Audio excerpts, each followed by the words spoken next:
There is a difference between what we as a society understand as true crime and journalism about crime. And I think those are two distinct things. I think if you're going to get into a crime and something that is tragic and has happened to a person, you should be at least thinking a little bit about what is the benefit of this? I think Justin St. Germain puts it really well in our show when he says, what's the benefit of this beyond our own careers? And I think if you're being ethical, you should be asking yourself that question.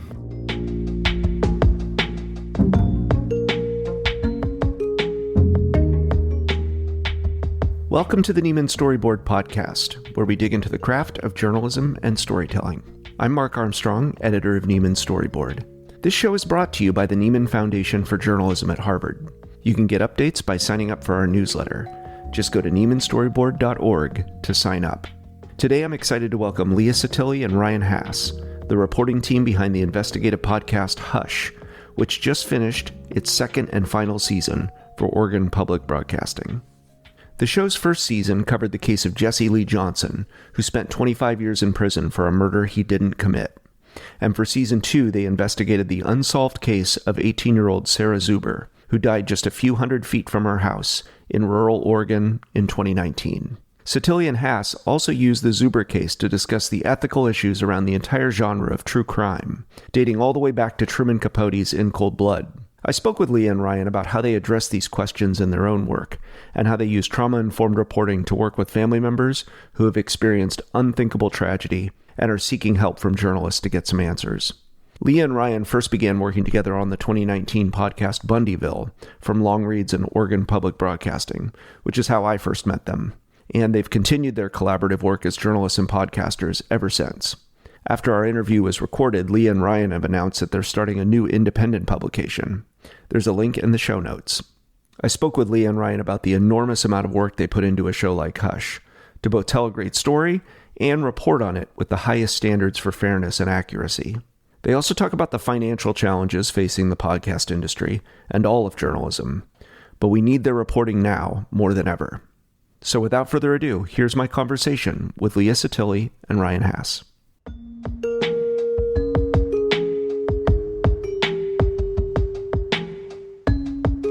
Leah, Ryan, thanks for being here today. Yeah, thanks for having us. Yeah, thanks for having us.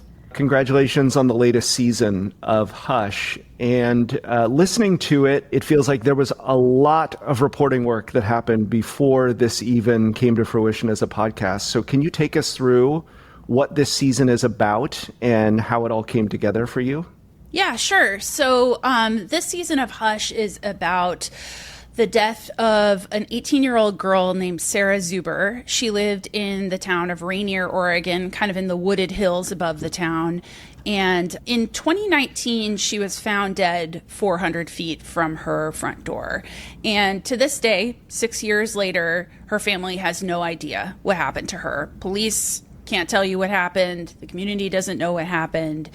It's a real head scratcher. And so Ryan and I heard about this case as we were trying to come up with what we were going to do for our second season of Hush. I was just looking the other day, and we had come up with 29 ideas for the second season of Hush, and this was not one of them. So this is idea number 30, and the reason we found it was because one day I was just on the internet looking around. I believe Ryan was on vacation, and I knew when he came back that he was going to be like, what's the idea? And so I felt like great pressure to make Ryan happy. And so I happened to see a TV story about the Sarah Zuber case and that this had happened. And I was just like, I'm familiar with the area that she is from and have long kind of thought about doing reporting in that area. So it was intriguing to me immediately. So when we got into the case, Ryan and I had some very early conversations about what had occurred. And if this was going to be the podcast we were going to do, how is this not true crime? And both of us, probably me more than Ryan, bristles really at that label of true crime, particularly because I think it makes a lot of people ignore the work. I think if people don't like true crime, or they think true crime is just about, lionizing serial killers or gazing into the abyss, then they're just going to disregard it. So we had a lot of questions around, we do not feel that we make true crime, but how can we be sure that this show isn't seen as true crime? So what you realize pretty quickly in the show is that we kind of directly interrogate what true crime is. So that was an explicit boundary before you even started the show, that you did not want this to be a true crime show? Yeah, I think so. I mean, I think Leah and I are both sensitive to the way journalism can be exploitive. And it's something we talk about a lot in all of the work that we do, is how do we do this in a way that is ethical, and especially when you're dealing with situations like this. I had done a podcast in 2021 called Dying for a Fight that involved a parent who had a child who was killed. And I knew from that experience, like, how traumatic just going through the reporting process can be for, even if you're being careful, how traumatic it can be for people who have lost, particularly parents who have lost children. And so, it was definitely top of mind before we really even got in the reporting, is how do we do this in a careful way, in a way that's respectful to this family, and in a way that's, at the end of the process, they're going to feel as good about it as they can. Are those kind of the guidelines? So when you said, we don't want this to be a true crime podcast, and I'm curious what the other 29 ideas are and what scope they kind of range in. But your show, season 2, dives quite a bit into the tropes of true crime and the history of true crime, going back to Truman Capote. And so I'm curious, was that your way of kind of addressing this question head on? What other ways were you sort of discussing before you decided to take on this case? I think that we knew that we were both unfriendly to the idea of creating something that was true crime, might be disregarded as true crime. So pretty early in the show, you hear us go to Oregon State University to actually attend a class called True Crime 101. And part of that came to be because I had met the professor, Justin St. Germain, while I was doing a panel with him about ethical true crime at Linfield University. And we both were kind of talking about our different approaches to writing about crime. That's something he writes about too, as the son of someone who was murdered. So we thought, let's go directly to the people this affects to try to understand it and kind of break it down so we can kind of play within the boundaries of true crime, but then push it as far as we can too, and add in all the reporting that is so often missing. I mean, in terms of the other ideas that we were talking about, I mean, they really range from wrongful accusations to missing persons to just kind of weird historical events in Northwest history. For us, I think that, and certainly Ryan can speak to this too, what constitutes a good topic for us is, does it have good audio, or is it something that we can create good audio? And so, doing a story from like the 1950s would be difficult because oftentimes you don't have that archival audio that you can lean on. But also, does it provide a deep investigative deep dive on our part where we can come in and provide that granular, obsessive investigative reporting that he and I enjoy so much? Ryan, you probably have more to add to that. Yeah, I mean, I think we were also coming off of season 1. We had just dealt with a case that took place in the 1990s. And so to Leah's point about this, like having archival audio, like that is a challenge that you have to address if you really want to tell a story effectively, especially a narrative story. Our instincts were like, well, we just dealt with that. Can we do something that's a little more current just from an audio perspective? And then, I think Leah and I are always thinking, like, how can we challenge ourselves as journalists and do something we haven't done before? And oftentimes that can feel scary early in the process because you're like, I don't know if it's going to work out. I mean, when we took this story on, it has an interesting premise, which is like, what happened to this girl? And, why is it so difficult to find out when she died so close to her home? But that's, if that was all the story was, I think we would have a hard time being like, this is worth us investing a season of this show into. And so at that point, it's like, okay, we have this thing. What can we do? What reporting can we do? Or how can we bring an idea in that's interesting enough to carry this show beyond just, a murder mystery? Can you take me a little bit through the timelines? Because are there boundaries set up by you? You did this with Oregon Public Broadcasting.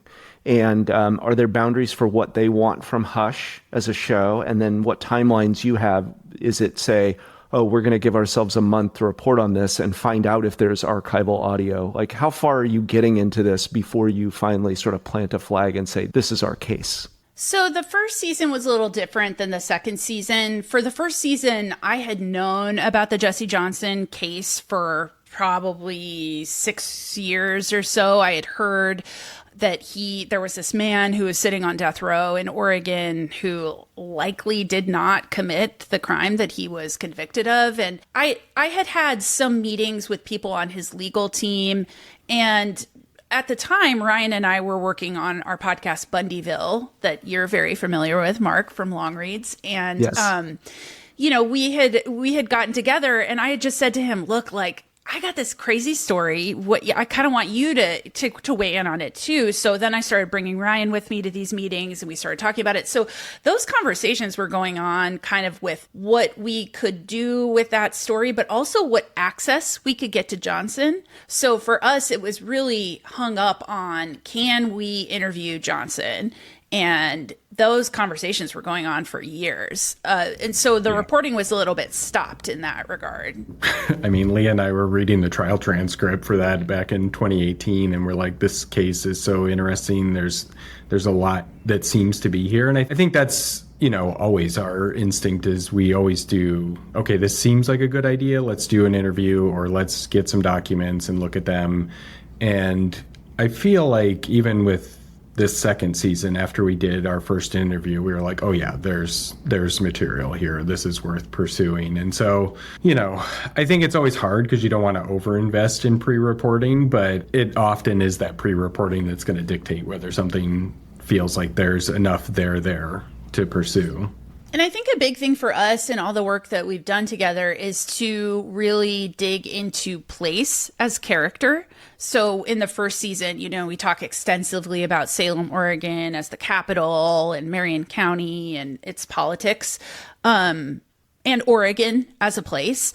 But I think that this was initially exciting for me, even before we got into the nitty gritty of what happened to Sarah Zuber, was just understanding Rainier and Columbia County.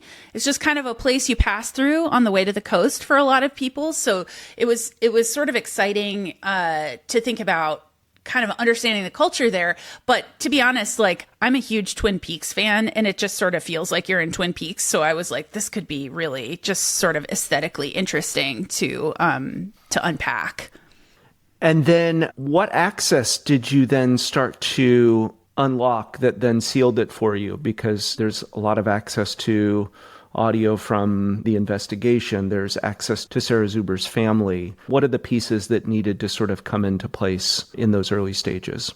Well, our first interview that we got was with Jennifer Massey, who was the admin of a Facebook group called Justice for Sarah Zuber. So we met with her and she was really excited about the fact that a couple of reporters were interested in writing about the case. It was a big passion of hers and other members in the community. So she had sort of said, look, I would love to help you out. I've got thousands of pages of documents I can share with you. But before I do that, I think it would be really important for you to handwrite a letter to Sarah Zuber's parents and just sort of introduce yourself. They're that kind of people that would mean a lot. And I'm kind of a pen and paper journalist as it is. So that was sort of exciting to me. Like, oh, these people may be like, we may really be able to find some kind of common cause. So I wrote them a letter and introduced myself. And I think before the letter was even delivered, I got a call from Randy Zuber because he had spoken to Jennifer and he was like, we would love to talk to you. So that was the beginning. Ryan, you want to get more into the access? Yeah. And, when we met with Jennifer Massey, she was like, oh, we had pursued this big lawsuit against the sheriff's office and we have all these records. And so Leah and I are instantly like, ha, ha, ha, all right, now we're talking. And so, pretty quickly she gave us access to what they had and there was a good amount of stuff in there. And then Leah and I, once we had, the Zubers on board of wanting to participate, then pursued a lot of records requests to get other additional audio and written records that went along with this case. And we could see pretty quickly, like, there was a lot of material there because this was, as opposed to the first season where we were dealing with a, almost 30-year-old case, this had happened just a few years ago. And so there's many more recordings of police interviews. There's, 911 calls, all these things, that tip line calls that are there. So we knew we had a good amount of archival, and then also having access to the family, we knew we were going to get present day audio that is really compelling. And this is a situation, obviously, where the family wants more attention on this case because it had been unsolved, right? So was there any tentativeness, I guess, around participation or being recorded or getting deeper involved? Not that I can recall. I mean, we came out to interview the Zubers at their home, and they were very ready for us. And in fact, Ryan didn't even have all of his microphones set up before they started talking. Like, they were so ready to talk, and they felt so ignored by everyone beyond this particular Facebook group. And really the community in that area had kind of rallied around this. But in terms of, the DA or the sheriff or the local police, or, they just felt so ignored. And then the media, there's not really any media in that area. So I think that they, we sat down with them and they started talking right away, but we pretty quickly were like, here's what you're getting in for. We are going to interview you a lot, like more than you think is necessary. And this is going to take us a year. So that is one thing, to an earlier question you asked, like, OPB gives us a year to work on these seasons. Wow. So we have a pretty tight clock on it because, anybody who's written a narrative podcast knows, like, there is so much collection of, material and tape, and, we're diving into the records. I mean, we interviewed, how many people do you think we interviewed for this season, Ryan? I mean, probably close to 75, I would guess, for this season. And, we had people beyond that who we were reaching out to and never got to us. I think going into this, we wanted to be very clear with the Zubers about what something like this is going to take. It is an intensive process. However, at the same time, I think the Zubers were looking for someone who could actually hold people accountable. And, I think Leah and I both felt like this is something we can do as journalists. We're good investigative journalists, and what we do is get the facts and go to the people who are the primary parties involved and make them answer tough questions. And I think we were pretty clear with the Zubers from very early on, like, hey, we may not find out what happened to Sarah, but we can certainly hold the sheriff and the medical examiner and all these people who you see as having failed you in this process. We can hold them accountable.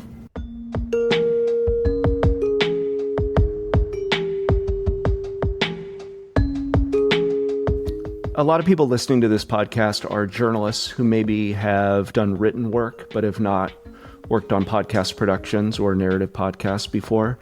So could you tell me a little bit about how you both collaborate and the parts that you play in this process? And then, especially as we're talking about sort of early reporting work, Leah, are you pulling Ryan into everything immediately from the first phone call? Like, when do you start, recording, essentially? Yeah, I mean, that's a really good question. I'm very curious how Ryan will answer this question. I work a lot. Like, I do really love journalism, and I have for my entire career. And so, Ryan's a great partner for me in this because we both are always kind of pushing each other a little bit. So if I'm going to come to him with an idea and I really want to make him excited about it, so I'm going to provide some audio that's like, check out what I got, dude. And he'll be like, no way. So there is a little bit of that going on. I mean, I tend to know from working with Ryan for a long time some of the questions that he's going to ask as an editor. I mean, that's kind of one of the beautiful things about working with somebody long term is you're like, okay, he's going to want to know what sort of investigative documents we can look into, what kind of records we can do, what agencies we can hold to account, what's the place that we're going to be looking at. So I will kind of come up with an idea on my own too. And certainly Ryan does too. I mean, he actually did quite a bit of reporting on a whole other idea that he had that we were kind of trying to figure out if it could be Hush. So that's sort of the early stages of how things work. So once we nail the idea, we're pretty much off to the races pretty quickly. You know, even if I want to report faster than Ryan, sometimes that's just not possible. Like, he's very fast and very on it, and not a reporter that ever, like, I'm a little bit more of an artiste in the way that I do things. And then I'm like, I don't feel like writing today. Where Ryan is like, I got a list. We're getting through that list today. So, you know, he'll push things along. I'll push things along. Pretty quickly, we do two things. We establish a timeline and a character sheet. The timeline can be an early tool that I think is good for anybody wanting to do any kind of narrative book or story or podcast, where you're just literally going in and saying the order of how things happened, but critically linking where you found that information, because anything of size, you're going to forget where the reporting came from. So for us, especially, you know, a year on, you think you're going to remember where, you know, you found this one thing about some boot prints like we got into in the first season. You will not remember later. Like, so we do that. That's a thing that we can kind of both collaborate on as we're chipping away at the project. And then we start identifying who the critical people are to interview. So in the case of season 1, it was obviously we wanted to interview Jesse Johnson. We wanted to interview his legal team. We wanted to interview the police who worked on his case. And, you know, who's alive, who's available, can we find them, what's their contact information? So the kind of, you know, foundation building is just that. Like, if we were to report on this in a big way, here are all the tools for us to be able to get started doing that. And, you know, to Leah's point, that character sheet is really important for me, because I have the memory of a goldfish, to be like, who is this person? What is their relation to this case? Because you're going to come across people's names and you're like, I think I heard that person before. What is their relationship? So, yeah, we're doing all of that early on and, you know, making very extensive. I think this season there was something like 150 people we identified as potential folks that we wanted to talk to. So, yeah, there's all of that early process. And then, you know, Leah and I kind of have a file system that works for us in terms of tracking all that information and then having like a weekly work tracker of what are we trying to do today or do this week and just checking things off the list, right? To your question about us working together, I think, you know, we do have complementary skill sets. I have, you know, more audio production experience. And so, you know, oftentimes I'm the one carrying the recorder and doing all of that stuff when we're in the field. And I'm often the one doing the first mix of the episodes and things like that. And also, I think just going into a lot of the interviews that we do, it's helpful to have both of us there. I think we have a really good dynamic in an interview setting of sometimes people are more responsive to me, sometimes they're more responsive to Leah, and we've done enough work together where we can kind of quickly understand the situation together and adjust as needed. And I can't even say how many times that's been helpful of like really pushing people. You know, oftentimes we're being good cop, bad cop in some of those situations of like, who's the one that is kind of drawing your ire and who's the one who's like, hey, it's okay, you can tell us. And so let's be honest, I'm always the bad cop. Oh, that's not true at all. But, you know, especially I think in some of the like accountability interviews, it's helpful to have, I've been in those where I'm by myself and it's a lot harder. People can stonewall you a lot more as opposed to having two people there who are saying, no, actually, I think you're dodging the question. You need to answer this, and having each other's back in that way is really helpful. I think that there's also a thing that's like, to what Ryan's saying, you know, we both understand the material. So when we're going into an interview, we know why we're asking the questions we're asking, and we're able to, you know, so there are times that I forget that there's a thing that we're asking about, and Ryan will remember, you know, actually that happened on this day, and it, you know, coincides with your investigation this way. But yeah, we've kind of mastered this interesting dynamic where we do go in with a plan. typically I'll be asking the questions. Ryan's great with follow-ups. Sometimes I decide to divert from the plan, though, in a pretty, radical way. And Ryan's usually right there game to do it, too. So sometimes that begets really good audio and, sort of knowing like, okay, I wasn't going to ask this, but I think Ryan's going to be okay if I ask this question now. And we're going to surprise the interviewee. So that does happen in both seasons of Hush, I think. And you've obviously written long-form narrative nonfiction as well. So does your interviewing style change for the podcast versus when you've written for print? No. In fact, I used to work at a newspaper in Eastern Washington for years where I started doing long-form narrative. And I remember I used to work with a photographer there, and he was like, I hate when I get assigned stories with you because you do such long interviews.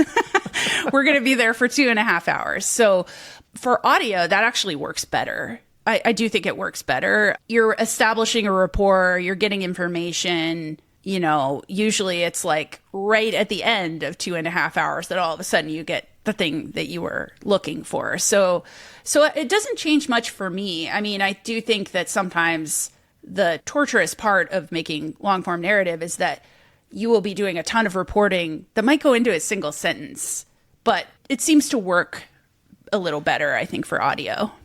Yeah, and I think this is, Leah and I also, just speaking about process, is like pretty early on after we've done some interviews, we'll have a big storyboarding session of like, okay, what are, going through these episodes. And it's like fairly detailed of like, this is how we're going to open. This is going to be the turn in the episode. We have this great quote that I think could go here. And then using that to identify like, this feels like we have some holes here or things that we need to pursue further. And I think doing that is really important because you are gathering so much material that if you just wait to the end of the process, you're going to forget, we end up forgetting almost as much reporting as we do. And so you have to have a system to like remind yourself and have a game plan. So you're going back to the stuff that you got. So you'll hear often in a lot of our reporting in Hush where Leah and I are on the phone and we're like, what did you think about this? What did you think about that? That's like every single interview we do is like followed by another hour of us talking about that interview. Like what resonated with you? What were the quotes that really stuck out to your ear when you were listening to that? And yeah, I think that is just trying to manage the volume of material you have and make sure when it comes to the writing process that you have those things at hand and fresh in your mind.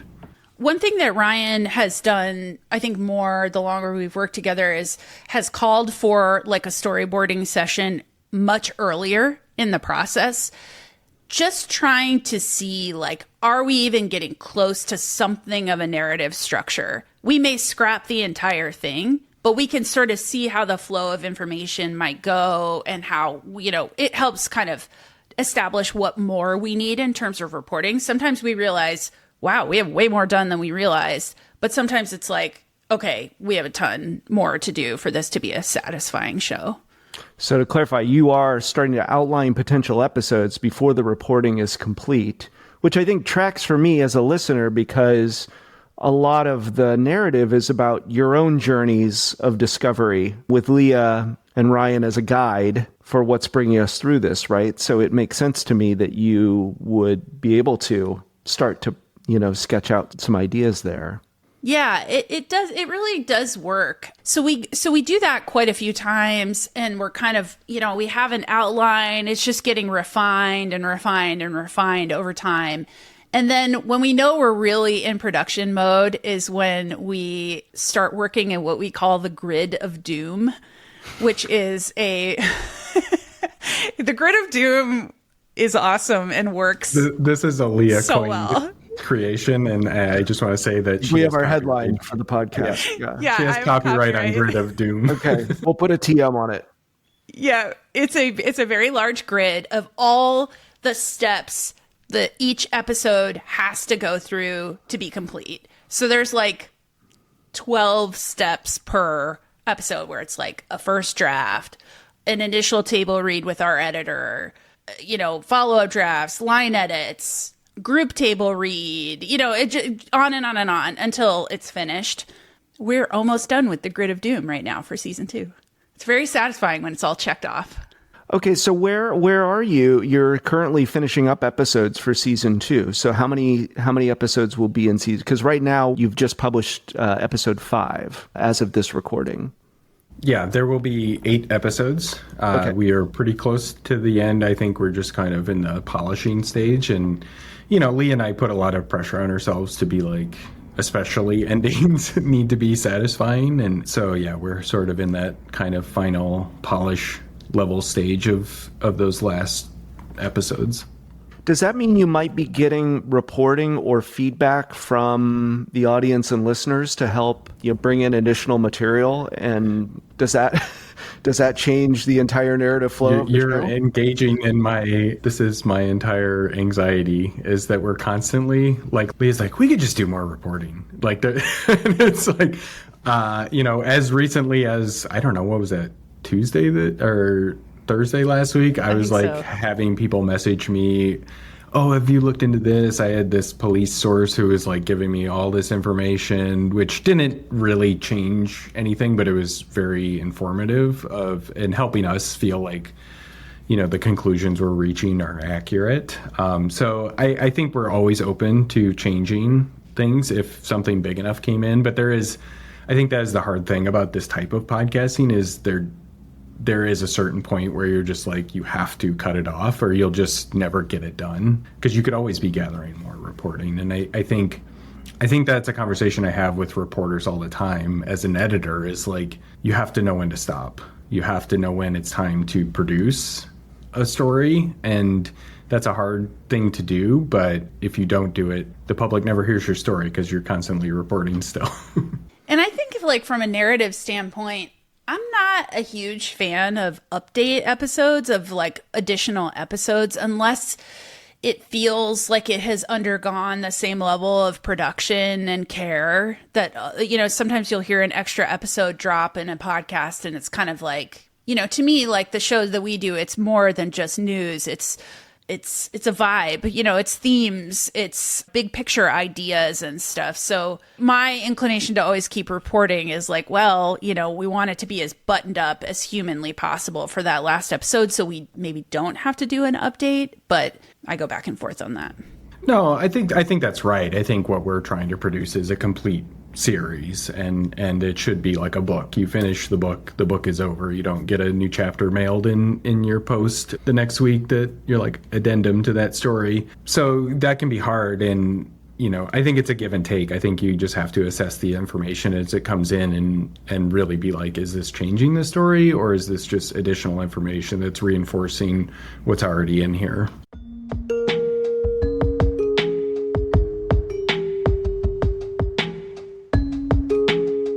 Do you have sort of narrative frameworks that you work off of in terms of you're gathering a character sheet? Are you looking for X number of main characters, and you're considering yourself as a character as well? How do you think about those questions as you're building these episodes? I think in terms of who is a character, like any narrative reporting or any reporting, I feel like if you assail the listener or reader with too many people too fast, it can be difficult to keep track of who is who. Even if people have distinctly different voices or personalities, or you introduce them in certain ways, even then it can be hard for people to kind of hold that all. So I think that we've become pretty careful about like establishing there will be a lot of voices who will contribute to the reporting, but not necessarily all of those voices will get into the show. Just like a narrative story too. I think that with Bundyville, we established me as a character pretty early. I think because with that show, it was sort of like a little bit of like, what the heck is this? Like, what are the, I as an Oregonian and a person am trying to figure out why this group of armed militants took over a bird refuge. Weird, right? Like, so it's just kind of made sense to do that first person personality. I think that anytime people have heard Ryan and I talk about reporting, they can feel our excitement for it. So I think that with Hush, it may have been more of a directive from me than Ryan, that I thought it would be interesting to try to capture that a little bit more so people could hear the editorial decisions that we're making. Yeah. So, and Ryan, with each progressive show that we've made becomes more of a character, much to his chagrin. Yeah. Well, I mean, Leah's right. Like, I do think that dynamic is interesting, and I think we have a good rapport when we're talking and letting people into our reporting process. I think that is one thing that, I don't know, it can be hard as a journalist because sometimes you're just like, does anyone actually give a crap about this? But I hear that feedback all the time of people are like just non-journalists are like, wow, it's so interesting. Like, it's great to hear you guys talk about how you're coming to these ideas and how you're pursuing your reporting. So it always surprises me how interesting that stuff is to people. As I don't think I'm particularly charming, but I do appreciate that people are interested in that, and it does help. It helps us because I think we can just be transparent with people, and I appreciate that. As a journalist, I want to be transparent with people about what I know or what we don't know or how we're coming to conclusions about things, and I think it gives us a lot of credibility when we do reach conclusions within our stories. I think people can see how we got there. I think also to add to that, we are both people who we live in Oregon. This is not the center of the media universe in any way. But like all journalists, we get called fake news, and, it's still, this idea that the media are elites. So I think that when people hear that Ryan and I are not that at all, that is maybe surprising or illuminating. I mean, one big thing that we realized in working on Hush Season 2 is that most of the people that we interviewed had never met a journalist, and many people didn't even know what a journalist did.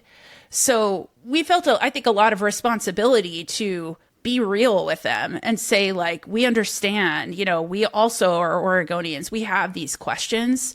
So I think it's very important to me that people see, like, I'm not some Ivy League degree here. Like, I'm like a Northwesterner, and we are the kinds of people who want to get our boots dirty while we're doing our reporting. So that does go a really long way, I think, in getting an audience on board with, like, these people seem like they really care about who they're talking to.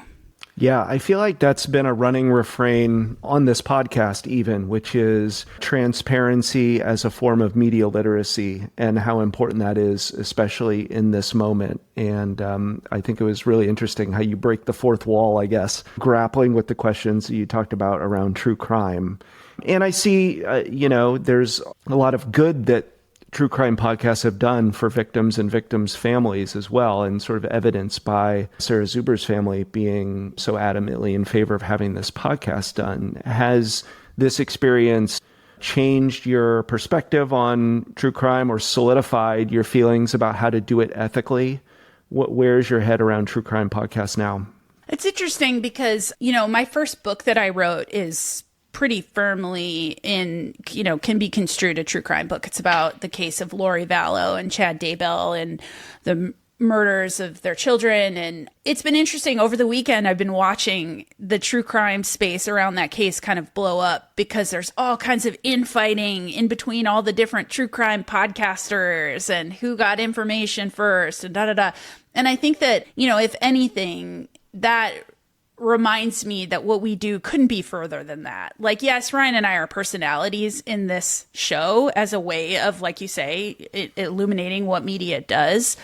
But the amount of time it takes, we always say, I don't think anyone will ever appreciate how much time we put into this, no matter what. Like, and that's okay. We're not looking for that. But it really is so much less about the end product and more about, like, all the reporting that got us there. I think I'm just more firm that we're not true crime. But Ryan, what do you think?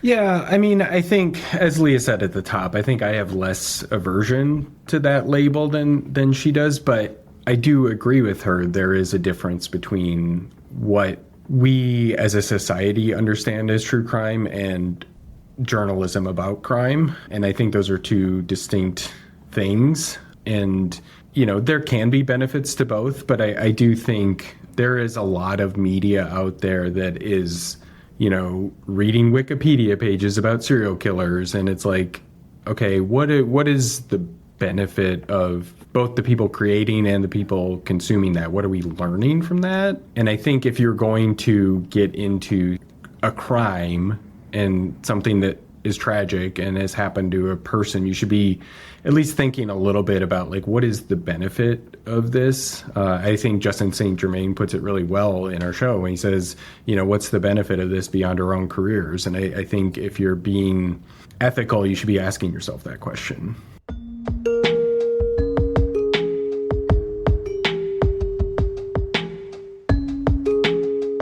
Let me ask this. How do you work with Sarah Zuber's family leading up to the launch of the show? And can you tell me a little bit more about their response to the show so far? So, we had a very active discussion constantly over the last year with the Zubers. In fact, while we've been on this call, I got a text from Randy Zuber, which is not odd. We talk, Ryan and him talk as well. So we have continued to emphasize with each interview, we can make you no promises, and we are going to just do the best job that we can do. One thing that we did do that I have never done before, and I'm not sure if Ryan has, is when we were pretty firm on what each episode was going to contain, many episodes were written at that point, we told them, we need to sit down with you because we want to go through the entire show with you. We're not giving you a right of refusal or editing privileges. We just don't want you to be hearing all the things that we found in the show for the first time. It did feel like if we did that, if we dangled that out there, that might victimize them in a way. So, in really adhering to a do no harm practice, we felt like, okay, here's how it's going to come out. You don't have to listen to it either. Like, please don't feel that you owe us that. We just want you to know the level of reporting that went into that. Yeah, and I think those are hard conversations because there are things where it's like, you may not agree with this, right? You may not agree. There was, in the fourth episode, Sarah's boyfriend, the Zubers, sort of still feel suspicious of him, and we had to go to them and say, like, look, we talked to him, we did all this work, and we don't agree with that conclusion that you're reaching, and here's why we don't agree with that. And, we don't want you to be surprised by hearing that either. And so affording them the respect of saying, like, we're going to be honest and transparent with you. And I think that can be hard sometimes as a journalist to be like, I'm sitting in front of my source and I'm saying, like, yeah, this thing that you're really attached to, I think you're wrong. And here's why I think you're wrong. I think also, which will be coming up in an upcoming episode, but we played portions of the tape for them from like interviews with the sheriff and folks who are primary people who they feel like they have not had a chance to discuss this case with them. And so we said, we went and asked them questions, and here is what they said, and you should have a chance to respond to that. And as Leah said, not be hearing it for the first time in a show. And I have done that before. I did that during Dying for a Fight, where it was a similar situation where you're dealing with a parent who lost a child. And I just think there's a level of respect for them as a subject that is needed in that case. I think it's a particularly sensitive matter. I think anytime you're dealing with a crime or someone who is a victim of a crime, it's at least important to be like giving them a first heads up about it, so they're not surprised. I practice this in my journalism all the time: is no surprises. Nobody should be surprised by what's coming out, even if it's controversial or critical of somebody. And this show ends up having some criticisms of some people who are directly involved here. They should not be surprised by what's said.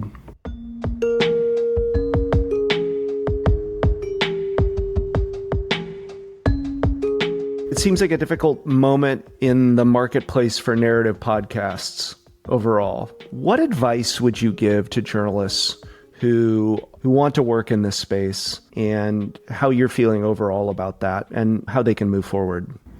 Well, I would say every time Leah or I finish a podcast, we say, I'm never doing another podcast again, if that's any indication of how difficult it is. It's really hard. It's really hard right now. I think the podcasting space, and I think the media space in particular, is really challenged right now. will disclose that, Hush is not going to have a third season. That is how difficult this space is. And I think it's hard to find media organizations that want to invest and really, at this point in time, value this, because they see chat shows and they're like, well, that's easier. That's easier to do. And that is true. But I think from my perspective, the purpose of journalism needs to come first, not just how much revenue are you making, but like, what is the point of what you're doing? And that's not to say there's not a place for chat shows. OPB has chat shows and they do well, and there's a point to that. But there's also a point to doing narrative journalism and investigative journalism. And I think it's a disservice to the audience to think that they don't want that, because in my experience, they do want that, actually. Like, I hear all the time from people who are like, oh my God, you guys are really good journalists. Why is nobody else doing this? And it's like, because nobody wants to financially support this type of work. So, yeah. And I think to add to that, Ryan and I have really been able to do something special here by putting journalism first. One of the earliest conversations we had about Hush season 2 was that we both started in journalism as rural reporters, and we had no idea what we were doing. We did a terrible job. How cool is it to be able to come back to a rural space that typically only has reporters right out of school and give them the best investigative journalism that is available? And that's what we've done with this show. And, what's really hard is that in Oregon, that's not going to happen otherwise without us. And, that we cannot wait for the New York Times to decide that Columbia County, Oregon is worth a season of Serial, So it's very disheartening. It's hard work. I think that we are pretty cheap. So it's surprising.